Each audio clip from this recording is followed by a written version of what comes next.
So we're in Joshua still, okay? We're going to be there for probably another 3 weeks-ish, and then we're going to start a new series, okay? And today we're going to start the second section of a major section of Joshua. We have the first five chapters as one major appointment by God, and chapter 6 starts the second. Because I say that because we see in the first 5 chapters of Joshua and the Israelites are preparing themselves to enter into the promised land, right? And that was an inheritance from God. They're preparing their hearts for that, and in order to do that, they rededicated themselves to Christ through circumcision and taking the first Passover in about 40 years. Okay, so that's a posture of heart change that they're experiencing in these moments. And then in chapter 6, we start to see the actual conquest begin of taking that land that God had promised. And then the next several chapters after that is Joshua leading the Israelites to displace the nations that are currently residing in these countries, and that they are into the land that they're promised by destroying them. I laugh kind of at that because it's funny. It just seems so crazy. Again, we see in Joshua's exceptional obedience and it's going to continue to be put on display as they begin to conquest the land. Joshua had submitted himself to God's calling in the first 5 chapters of the book, and we continue to see that happening. The nation of Israel has been through a lot, okay? And they're going to continue to go through a lot. And they have to, in those moments, when I mean that they've gone through a lot, is that they're overcoming some self-indulgence, right? They're overcoming things that they've been through with others, coming out of Egypt. And they've been put in some incredible circumstances, some by their own choices, right? And I sit here and I look at things in my life and other people's lives and then what's going on here in the book of Joshua, and ask, I think it's a common question when we go through something. It's like, when is enough enough, right? Have you guys been through a terrible time? And it's just like, when is it going to end? I don't get it. And I think you can say that and observe that in the first, in the Bible in general, but it's specifically with Israel. When is enough enough? Surely they're done, right? God's going to bring them out of deliverance. They've been through enough. And that is a great question to ask, but the reality of it is only God knows when enough is enough. And we have to apply that to our lives. While the whole book of Joshua is historically accurate, right? It can be viewed through a Christian perspective, that our life is full of obstacles, it's full of battles, it's full of victories and failures. We see that the book of Joshua is very reminiscent of our own lives, if we allow it to go that way. And so chapter 6, again, is starting a new challenge that Israel is about to face. And it's a challenge that's going to test their faith once again, and they would now face this city of Jericho. See, the city of Jericho had a great army. It was a great city. And God was not interested in how good Israel's army was. He didn't care that Joshua was an amazing military leader. He didn't care about like their finesse or anything like that. What he cared about was their faith. So God was about to test their courage, right? To obey his commands, even if none of it made sense. Because he's going to give out some commands that seem very weird, right? So if you have your Bibles, we're going to read Joshua 1 through 14. If not, it's going to be up on the screen. You can read along with me in your own version on your phone or whatever. I'm going to read out of the NIV today. And it says, starting in Joshua 1, "Now the gates of Jericho were securely barred because of the Israelites. No one went out and no one came in. Then the Lord said to Joshua, 'See, I have delivered Jericho into your hands, along with its king and its fighting men. March around the city once with all the armed men. Do this for 6 days. Have 7 priests carry trumpets of ram's horns in front of the ark. On the 7th day, march around the city 7 times with the priest blowing the trumpets. When you hear them sound a long blast on the trumpets, have the whole army give a loud shout. Then the wall of the city will collapse and the army will go up, everyone straight in.' So Joshua, son of Nun, called the priests and said to them, 'Take up the ark of the covenant of the Lord, and 7 priests carry trumpets in front of it.' And he ordered the army, 'Advance, march around the city with an armed guard going ahead of the Ark of the Covenant.' When Joshua had spoken to the people, the 7 priests carrying the 7 trumpets before the Lord went forward, blowing their trumpets, and the Ark of the Lord's covenant followed them. The armed guard marched ahead of the priests who blew the trumpets, and the rear guard followed the ark. At this time, the trumpets were sounding, but Joshua had commanded the army, do not give a war cry. Do not raise your voices. Do not say a word until the day I tell you to shout. Then shout." So he had the Ark of the Covenant carried around the city, circling it once. Then the army returned to the camp and spent the night there. Joshua got up the next morning, and the priests took up the Ark of the Covenant. The 7 priests carrying the 7 trumpets went forward, marching before the ark of the Lord and blowing the trumpets. The armed men went ahead of them, and the rear guard followed the ark, while the trumpets kept sounding. So on the 2nd day, they marched around the city once and returned to the camp. They did this for 6 days. Amen. I have to ask the question, right? Because that's kind of weird. Israel had a great army. They had a strong military presence. Not as strong as others, but they were pretty strong. People in the land feared them. But the question that I have is, how big was Jericho? That's a lot of walking in my mind, So, because it sounds just so big. Hey, walk around the city 1 time, right? Until the 7th day comes in, walk around it 7 times. But in all reality, Jericho is not big at all. That's the crazy thing. It was a town. We hear that it's locked up. Nobody came in and went out during this time because they feared Israel.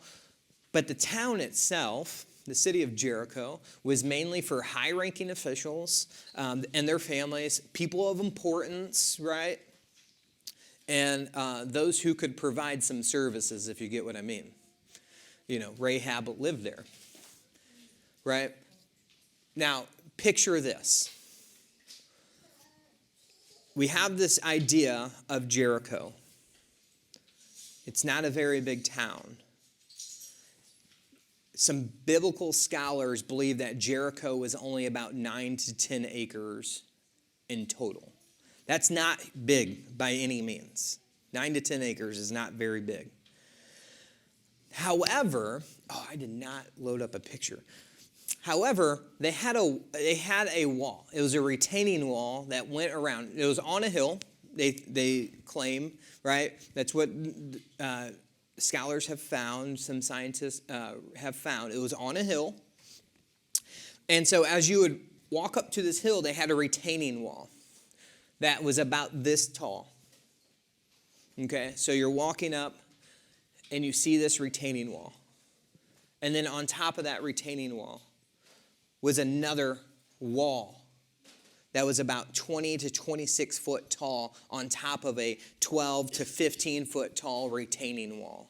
So it looked massive. The closer you got, the further away you were from it, the bigger it looked, right? But as you're approaching, you're like, man, this place is massive. Then they had another wall within the wall. So it looked even further. As you're out further, it looked like one massive wall. The walls, they assume, were about 6 foot thick. I mean, that's my height. You imagine?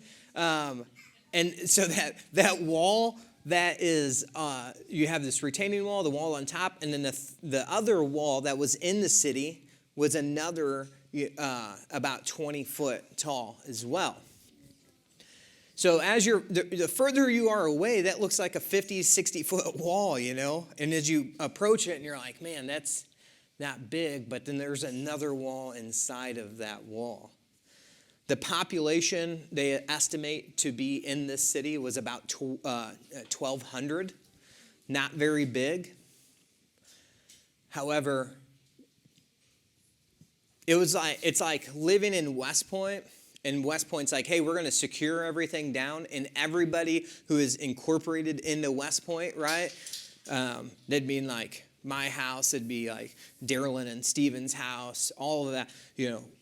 If you're not in West Point proper, you all move into West Point, get secured away. So at that time, they probably, when Israel was coming, before they locked down the city, there was probably like thousands, is what they say, thousands of people in there at that time. And I just thought that was quite interesting, It was more oval shaped than circle, and so, the walk was different. So God commands Joshua and the army to walk around this city of Jericho. Joshua and his army were prepared to do what? They were preparing to fight. That's what they wanted to do until God commanded to walk around the city. And that's the unusual part, because they weren't going into battle per se. They were going in for a nice casual stroll around the block. Not hand-to-hand combat. Have you guys ever experienced a situation in life that seemed extremely unusual? And you thought to yourself, like, that person's really going to do that? Are you sure? Or you think to yourself, like, is that the smartest move that you should make in these moments? And the questions keep going. Is it going to work? Have you really thought this through? And I can only think, because they say Jericho's walls had living quarters in there. That's where Rahab lived, in a wall. So remember, because you could see her scarlet cord hanging over the wall out the window, right? So they had that. And imagine being an observer as Israel's preparing their army to walk around the city, and you're looking down at them saying, just like laughing at them, right? Because this place was impenetrable. They had every nook and cranny locked up. And you see this army circling, just marching. And I would be the observer that's laughing at them. I know I would then. It really had to have been a puzzling moment. And then, I could imagine the first 2 days, noticing, thinking to myself, these people are weird, right? These people are strange. Why are they just marching around the city? But then they continue it, and they do it for 7 days. And then the thought process really thinks is like, man, they must really have faith in their God. They must really believe that what he says is going to happen is going to happen. When we face battles of our own and we ask God to help us, we cannot be surprised by what tactics he uses that are outside of our understanding or reasoning. We can't be surprised by that because it happens over and over and over again in the Bible. God could have used Joshua in his military thinking, right? And it was like, hey, we're going to go in there. This is game plan. You're going to like shoot a catapult or something over the wall. You guys are going to scale the wall and start killing people. But yet he doesn't do that. And I think the reason why he doesn't do that, because Joshua would have taken pride in that and he would have stole credit from God. Why do I think that? Because I've done that. Again, we paid attention last week. These moments are not moments of us. These moments are moments of God and how we can glorify him. You can't rely on your own self.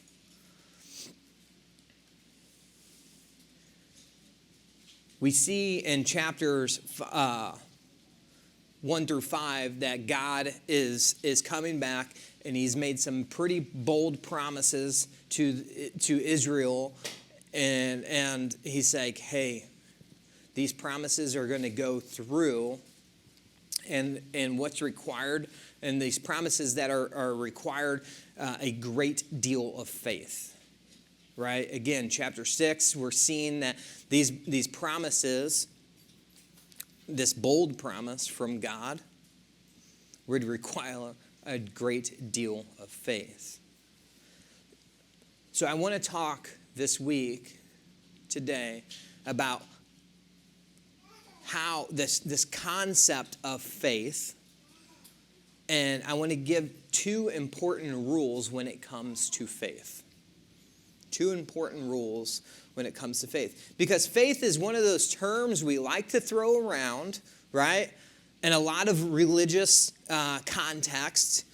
And the term is often taking place and means different than how we're using it, okay? But there are some clear principles regarding faith that we need to understand if we're going to be exceptional followers of God, just as we see Joshua and Israel. And I know you guys are thinking, like, there's rules? Like, really? There's. What are some of these rules that we're going to see, Matt? Right? What are these 2 rules?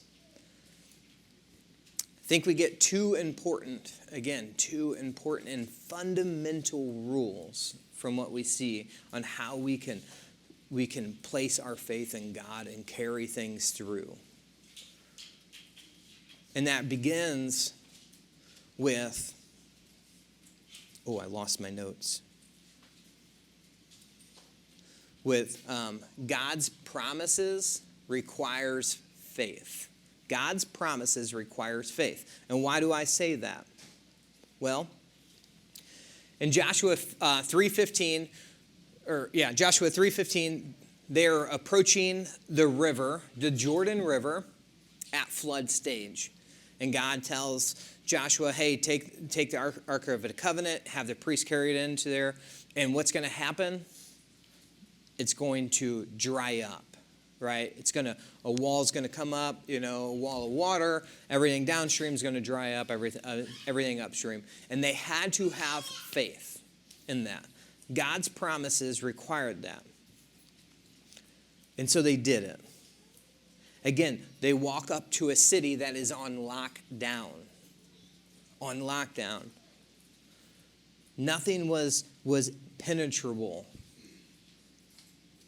Jericho have heard about the Israelites coming. A lot of people heard about Israel coming.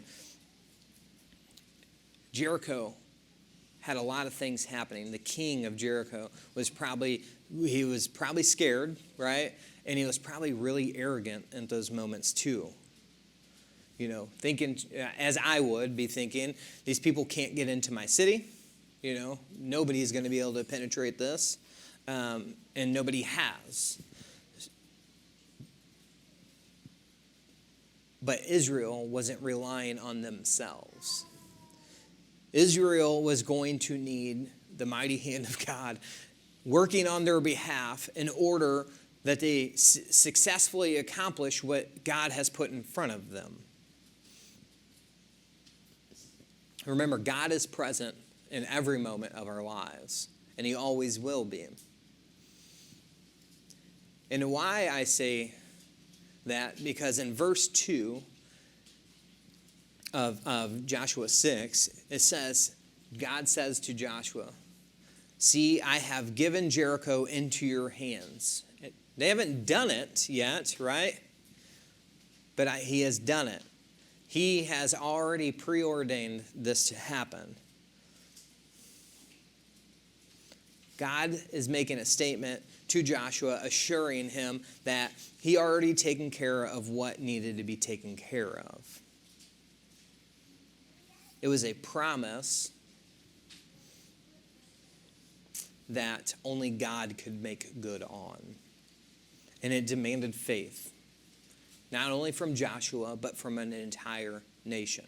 And that's why I think that first principle, that first general, that fundamental rule that is made clear is that God's requirements, or God's promises require faith. Promises that when we are approached with a promise, it's a promise that's in the future. Anything that if you say promise, that's a future-oriented thing. And it's always going to require faith, right? Who here has a car payment or a mortgage payment? Yeah, right? Whoop, whoop. If you have one of those, guess what you're doing?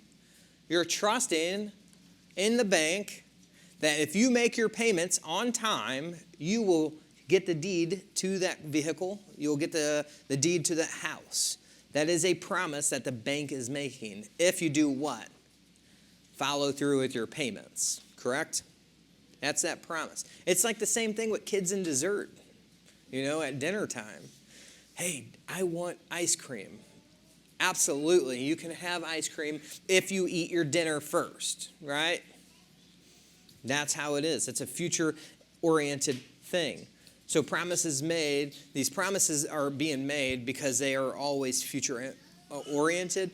They're going to require faith. And so that's going to lead us into the second point, or the second rule of having faith. But the question I want to ask before that, if you're saying, Matt, well, how do we demonstrate our faith then, right? If we're supposed to have faith and show it, how are we supposed to be demonstrating that? It's living out faith in action or obedience. That's how we're supposed to do it. If we look at the book of James, we can see that. It says in James 2, it says, there it is, James 2:14. It says, "What good is it, my brothers and sisters, if someone claims to have faith but has no deeds? Can such faith save them? Suppose a brother or a sister is without clothes and daily food. If one of you says to them, 'Go in peace, keep warm and well fed,' but does nothing about their physical needs, what good is it? In the same way, faith by itself, if it is not accompanied by action, is dead." The second fundamental rule that we get to see in the chapter in Joshua 6 is faith requires obedient living. Obedient living. God declares a promise to Joshua in verse 2 that would require faith. And it's going to ultimately need to be worked out in obedience or in action. That promise of verse 2, the instructions follow immediately in verses 3 through 5. And it's not a military plan at all. It's a plan to what? Walk around the city. God's commands are to be taken extremely seriously. God says in verse 2, if you do this, this is your reward. This is what he says. And Joshua had to choose. Should he follow his own understanding of what a military should be doing, what a good military strategy is according to what he believes, or should he follow God's ways? And obviously, we see what Joshua does. Joshua is thinking, I guarantee, in his head, like, man, I have all this experience and you're not using me appropriately, right? I have all this world experience. I've defeated some people, Who hasn't thought that? Then God says, no, this is what you're going to do, His ways are so much different than ours.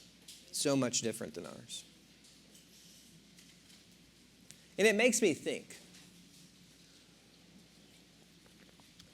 what are we all missing here today? What are we missing in our lives? What parts of our lives are we not surrendering because we think we can do it better?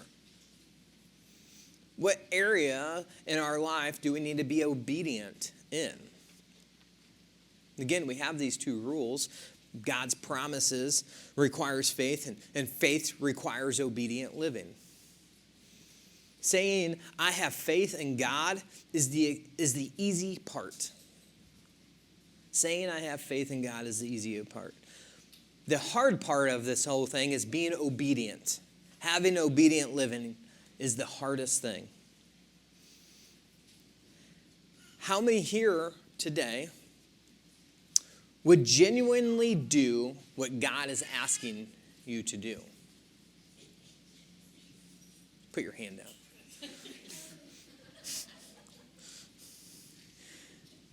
Are we engaging with our neighbor? Do you guys know all of your neighbors that are around you?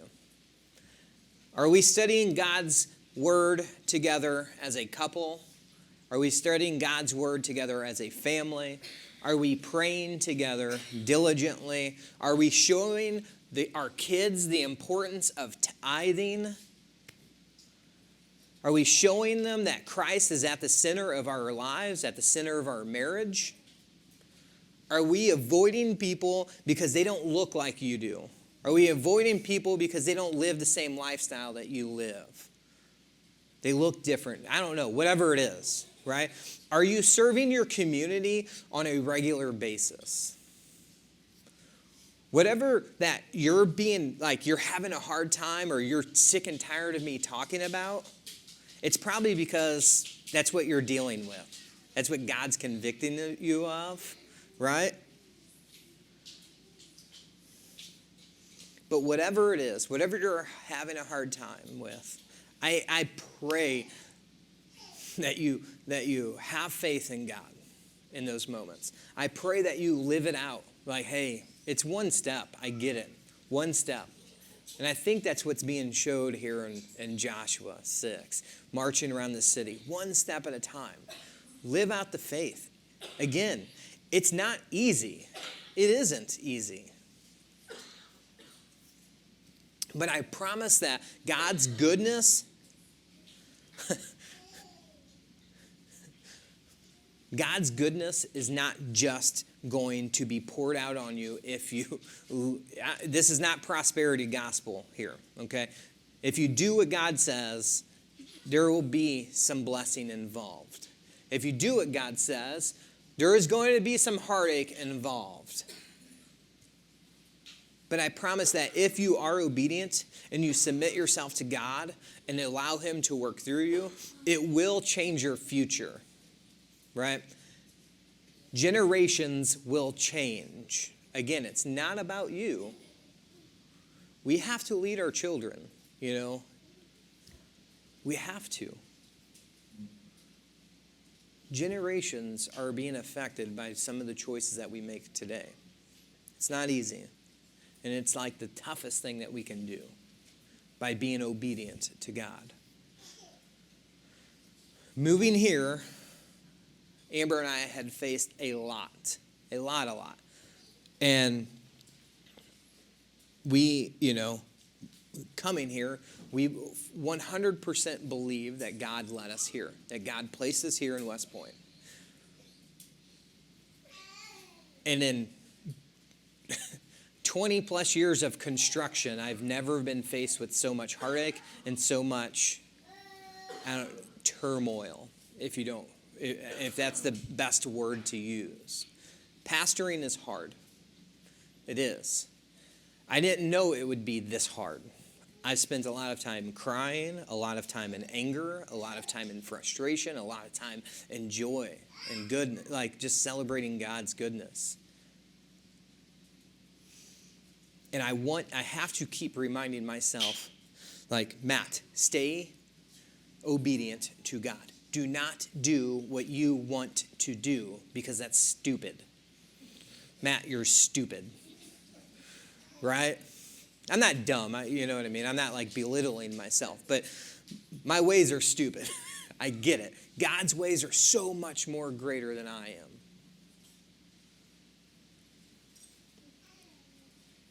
What we see here in Joshua is grace.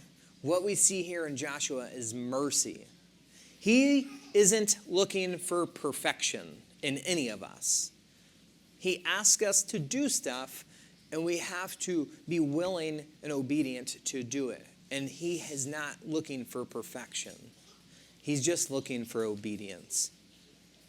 He's not worried that you're going to do it right or that you're not going to do it right. He wants to see your heart change for him. He wants to see that posture change towards him. God tells Joshua to demonstrate his faith in the promise that he has given in verse 2. And he's going to carry it out. And it was dependent upon Joshua and Israel to be obedient to the instructions that the Lord has given him. Because if we go back and look at what God says, he just said, assemble your priest and whatnot, right, to march around the city. But then he gets armed dudes to go around with him as well. Right? It wasn't perfection. But Joshua followed through what God asked.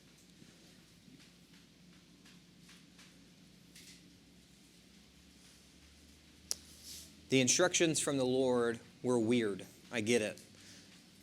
They're strange, and they don't line up with traditional military strategy. Again, God's directions weren't up for debate or discussion in those moments.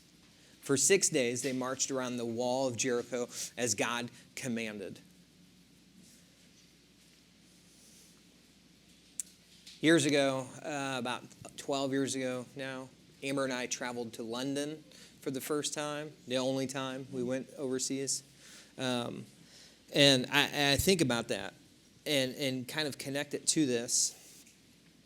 Because we were in an unknown area, just as Joshua was, kind of wandering around aimlessly, trying not to get hit by cars because, they drive in the opposite direction as us. You walk out in the street here and you look to your left and there's a car coming. You walk to the street there and you look to the left and you're not going to see a car coming. You're going to look to your right and see a car coming. I almost got hit by a couple cars there. You go from, I'm relating this to this story because they're going from point A to point B, right? In a new land, not sure where they're at. They've only observed it, right? It's new territory. There's some anxiousness. There's some nervousness. And if you've traveled that way, been to a new town or whatever, and they're like, I'm not sure where I've been, you kind of can relate to that feeling, right? And I imagine that's how they were feeling in those moments. A little anxious, a little nervous.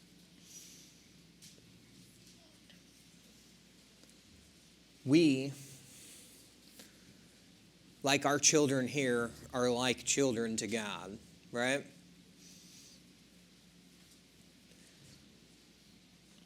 How many of us, when we have our kids or your grandparents and you have kids over to your house and they're like trying to get snacks before they eat dinner?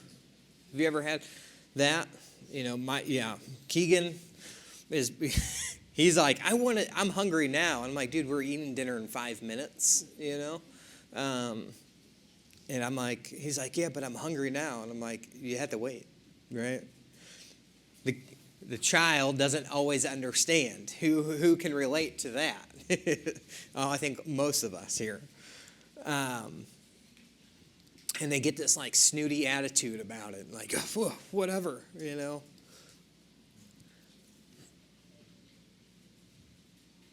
And I think we miss the connection there with God in that same way that kids do when they ask for a snack right before dinner, And that's probably a silly illustration, I get it. But again, we act that same way with God. God knows what's best for us. He knows a specific plan that he has set out for our lives, right? And when we don't get what we want when we want it, we turn up our nose to God and ignore him. And just say, God, it just doesn't make sense. I've asked for it. Why haven't you given it to me? Right? Again, God always knows what's best for us, just as he did with Israel, what he did with Joshua. Joshua had to be obedient, and he had to have faith in God and carry out those actions. I look at the walls of Jericho. I'm almost finished. I look at the walls of Jericho. And I use it as a metaphor. I'm going to right now. We build up these walls in our life. And it helps us to protect us. Yeah? We have walls. And what is it protecting us from? Things outside of ourselves. God included. These walls that we build up, that we observe in Joshua 6, are false security. False security. And it's a security that must be torn down if we're going to start to have faith in what God is asking of us, what God is commanding us to do in our lives. And I mean faith. It's a faith that is unstoppable and unshakable. That's what, if once we start tearing down these walls and start relying on God, man, our lives can be so much greater than they are with those walls up. It's a faith that we get to put God first and ourselves at the very end. These walls of false security offer us nothing but lies. Nothing but lies. Lives that we find haunting, right? You sit there and you're like, man, I really don't think I'm a bad person, right? Man, I really don't, We find these, but we find them haunting about ourselves when we start thinking about it. But at the same time, those lies that we tell ourselves, that we find so much disgust in, they're so comforting at times of desperation. These lies that are so unnatural about us, I'm no good, I have no worth, stuff like that. They're so unnatural to us, but we grasp onto them like they're like a beautiful bouquet of wildflowers we just picked, and we can't let them go. These walls gave Jericho that same sense of false hope. They were afraid of what was coming, and they didn't want to surrender themselves. That's exactly where I see a lot of us here today. With walls up, with this false sense of security. It's like, no, I'm good. No, you're not. It's a lie. Right? We're afraid to release ourselves over to God. We're afraid to talk about some things that's happening in our lives. We surround ourselves with these walls, and I ask that you start tearing them down. Stop carrying around that false sense of security. If you guys want, if the band will come up. I'm not okay with you walking around like that. And I know God is not okay with you walking around like that. I've been there. I've done that. God wants every single point of you. He wants all of you. You have to stop trusting in what you think you can do. You have to stop trusting that you think you have it all under control. You have to give all of yourself over to God. Tear those walls down. If you guys will bow your heads with me.